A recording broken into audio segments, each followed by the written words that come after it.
Faisal, I have a question for you. तो उन्होंने कहा कि मैं तो IAS ऑफिसर हूँ, मेरा काम यही है, रोज़ाना कई गवर्नमेंट के हायर ऑफिशियल्स मुझसे क्वेश्चंस करेंगे, मीडिया क्वेश्चंस करेंगे, तो मेरा काम ही जवाब देना है। You better ask me the question. तो मैंने डॉक्टर शाह फैसल साहब से कहा कि well, I am ready to ask you the question but I have a few conditions. मेरे कुछ कंडीशंस हैं। With all confidence he said go ahead. मैंने कंडीशन नंबर 1 रखा, you are suppose to answer my question with no second thought. Do you get what I mean to से?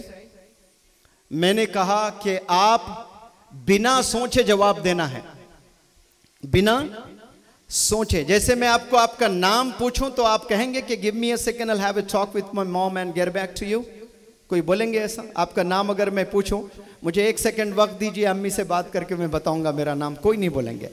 इस शहर का, इस डिस्ट्रिक्ट का नाम अगर पूछूं तो आपको वक्त नहीं लगेगा नंदुरबार बताने के लिए। विथ नो सेकेंड थॉट आप आंसर देते हैं। तो बिल्कुल इसी तरह मैंने कहा कि with no second thought you are suppose to answer my question. उन्होंने कहा गो अहेड। फिर मैंने दूसरा सवाल रखा।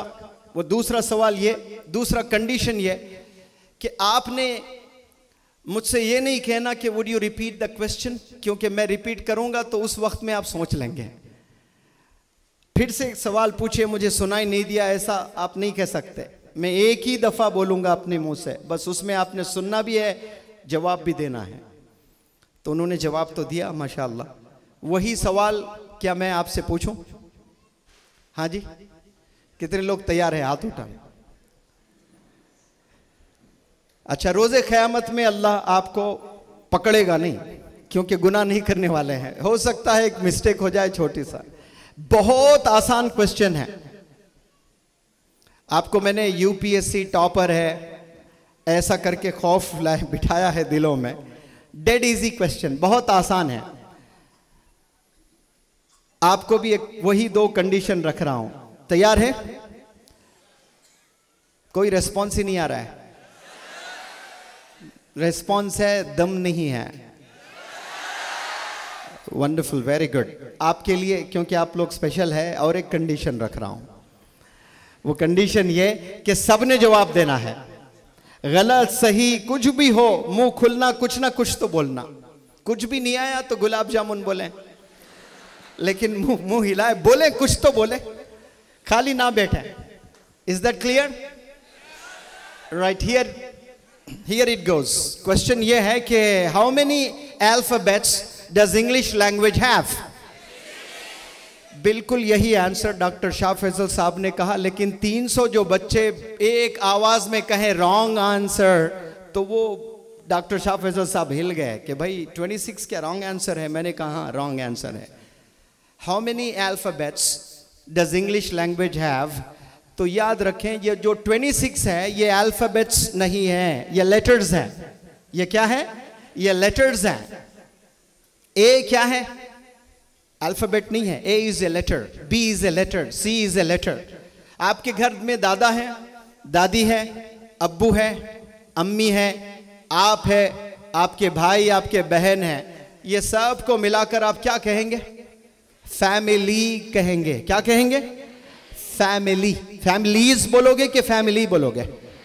फैमिली बोलोगे। बिल्कुल इसी तरह the group of letters from A to Z is called an alphabet. an पता है कब यूज करते हो? सिंगुलर, एक के लिए यूज करते हो, an alphabet। तो बताओ, आप लोग स्कूल भी गए हैं, कॉलेज भी गए हैं, लेकिन आज पता चला आपको कि एक ही अल्फाबेट है इंग्लिश में, 26 नहीं है। तो मैं इस प्लेटफॉर्म से एक मैसेज देना चाहता हूं कि learning never ends. You might have many certificates, आपके पास बहुत से सारे सर्टिफिकेट्स होंगे, लेकिन आप सर्टिफिकेट्स लेकर मुतमईन नहीं बैठना है। कभी लर्निंग एंड नहीं होती है, हमेशा आप सीखते रहना है, हमेशा इल्म के पीछे दौड़ते रहना है आपने। और UPSC से मुतालिक और एक वाकया मैं आपको सुनाना चाहता हूं, और उसी इंस्टीट्यूशन में मैं पढ़ा रहा था। तो जैसे डॉक्टर शाह फैसल साहब आए थे, एक बंदा सूट बूट में आकर बैठा हुआ था लास्ट रो में, मालूम भी नहीं था कि हु ही वॉज। तो कोऑर्डिनेटर उस वर्कशॉप के आए, स्टेज पर उस बंदे को ले आए, इंट्रोड्यूस किए। I have come up with a wonderful personality, very big personality, very inspirational personality. मैंने कहा मैंने तो अभी तक सुना नहीं, नाम देखा भी नहीं, ये कौन इंस्पायरिंग है। तो फिर कोऑर्डिनेटर साहब ने बताया कि ये आलिम दीन है। तो मैंने कहा कि ये आलिम दीन है, सूट बूट पर है और आलिम दीन है और बहुत बड़ी पर्सनैलिटी कह रहे हैं। आलिम दीन को तो हमने कुर्ता पजामा टोपी दाढ़ी में देखा है, उन्हें दाढ़ी थी लेकिन सूट बूट में थे, टोपी नहीं थी। तो मैं ताजुब किया। फिर उसके बाद कोऑर्डिनेटर साहब ने कहा कि ये IAS ऑफिसर है, अभी ताज़ा ताज़ा UPSC एग्ज़ाम क्लियर करके आए हैं। तो मेरे स्टूडेंट्स ने एक सवाल पूछा था, वो आलिम दीन से, वो IAS ऑफिसर से, कि sir I have a question, how many hours did you practice while you were preparing for UPSC exam? आप जब UPSC की तैयारी कर रहे थे, आप दिन में कितने घंटे प्रैक्टिस कर रहे थे? तो पहला जवाब आया, well I did not count hours, मैं घंटे गिना नहीं, गिन गिन के नहीं पढ़ा।